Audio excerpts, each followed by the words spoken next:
Fragmentos de un sueño. Cuando entres en el paisaje, tus pechos caerán y rodarán toda la tarde hasta salir del paisaje. Un niño los dejará sobre la página en blanco y esperará a que suban por tu cuerpo antes que sus juguetes apaguen la luz. Bueno, Mario, pues muchas gracias por estar acá. A mí me gustaría hacerte una pregunta respecto a lo que ayer se platicaba en tu presentación, porque decía Luis David que eres un poeta de la lógica y así, y platicando contigo yo siento que eres un poeta como mucho más, o quizá a la par, no sé, de lo sensible, ¿no? De las cosas que salen de las entrañas, viendo las cosas que te gusta leer y cómo escribes. Me gustaría que me platicaras un poco tu experiencia a la hora de crear, ¿no? ¿Qué vale más o cómo funciona? Si sí eres muy lógico a la hora de escribir. Bueno, yo siempre he sostenido que uno, mientras más imaginarios conozca, más posibilidades va a tener de abordar un proceso creativo. La historia de la literatura y la historia de los palimpsestos, no somos generación espontánea, es de escritura sobre escritura. Nosotros retomamos lo que otros ya hicieron y a eso le agregamos nuestra impronta, digamos, es que se puede llamar una impronta. Hay una cosa muy bonita que decía el poeta Gonzalo Rojas a propósito de Goethe, que decía: yo no sé lo que es llegar. Entonces, en ese gesto de humildad, de no saber lo que es llegar, a lo mejor uno nunca va a escribir el gran poema, ni menos el gran libro, pero en el intertanto va a ir separando cosas que finalmente van configurando un imaginario. Y en relación a eso, yo creo lo que decía Antonio Cisneros, el poeta peruano que murió el año 2012, en cuanto a que no basta solamente el talento, sino que también tiene que ver con la persistencia, el trabajo, el ser parte de un proceso. Había un gran poeta chileno que se llamaba Miguel Arteche, que dirigió un mítico taller, el Taller Sol. Miguel decía que hay poetas jóvenes que quieren correr la maratón cuando apenas son capaces de cubrir los 100 metros planos. Entonces, entender que la poesía, como todo arte, como a toda disciplina, es parte de un proceso.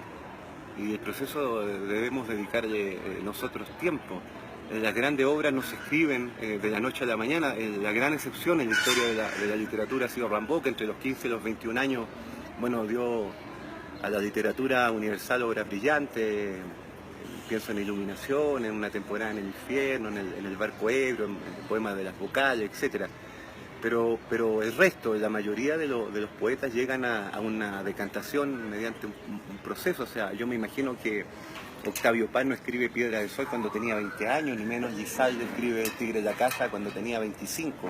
Entonces son obras que son producto de una maduración. El mismo Altazor de Vicente Huidobro.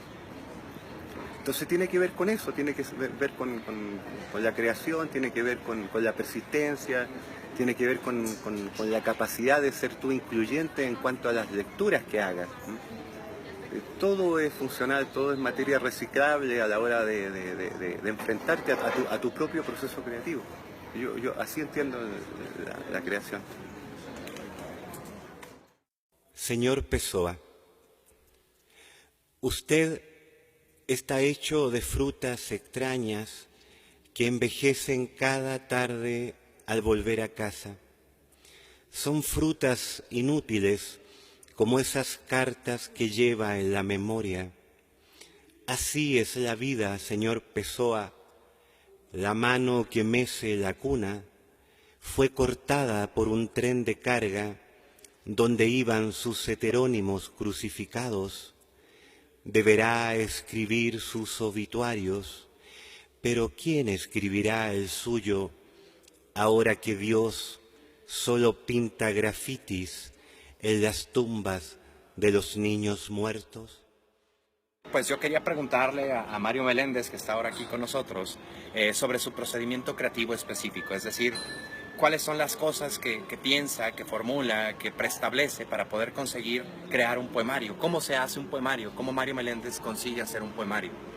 Bueno, la pregunta de Gustavo la voy a situar con un poemario específico que nació acá en México y que no hubiese podido nacer si no hubiese vivido tantos años en México. El poemario lleva por título La muerte tiene los días contados. ¿Por qué hablo de este poemario? Porque en esta cultura mexicana, que viene, por supuesto, de lo prehispánico, de todo el asunto ancestral que tiene México, la muerte sufre una derivación de lo formal, de lo solemne, hacia lo festivo, hacia lo lúdico. Entonces, nosotros vemos, por ejemplo, la presencia el 2 de noviembre de mariachis en los cementerios, de toda una serie de alegorías en torno a la muerte, que es muy propia de la sociedad mexicana. Entonces, cuando yo hice este poemario, que tiene una unidad en relación a la muerte, estaba implícito todo el bagaje de la cultura mexicana.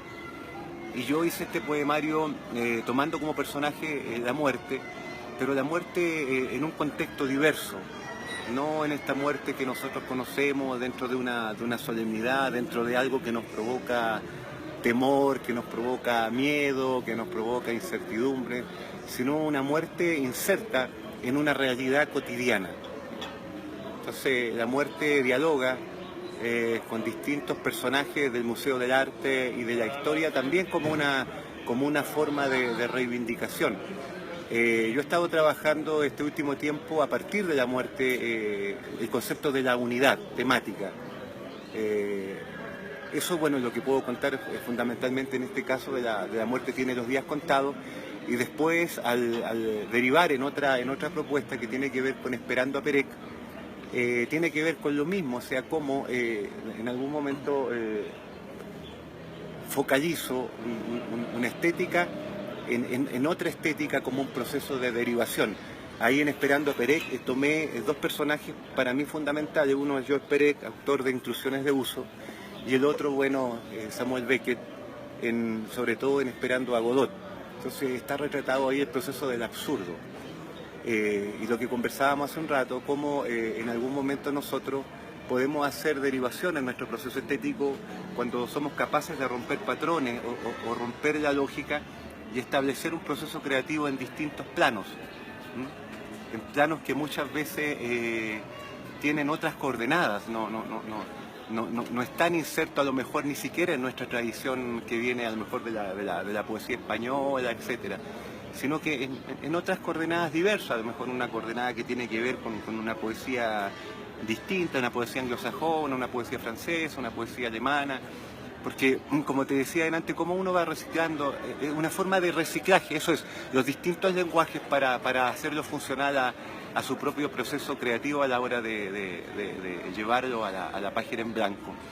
Y puedo contar una tercera experiencia que es la que estoy trabajando, que tiene que ver con un libro llamado Jardín de Escombros. Entonces yo hago un homenaje desde las fábulas clásicas de Esopo, pasando por Samaniego, La Fontaine, la historia de Charles Perrault, de esta maravilla que Lewis Carroll en Alicia en el País de las Maravillas, Alicia a través del espejo, el juego de la lógica, etc.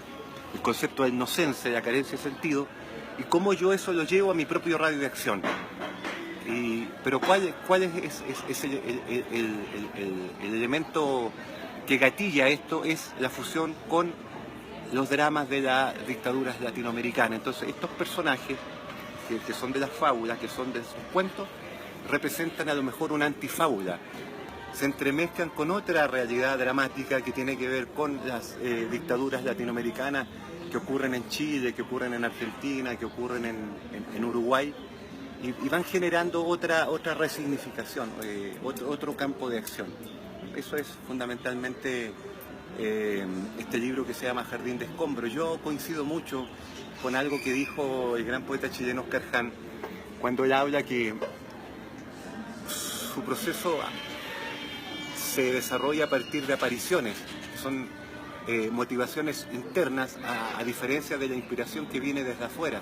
Entonces yo creo en eso, yo creo que de repente aparecen este tipo de chispazos, este tipo de intuiciones que finalmente empiezan a copar un radio de acción, que en este caso es la página en blanco. El cadáver exquisito. En la parte más vieja del recinto se encuentra el cadáver exquisito.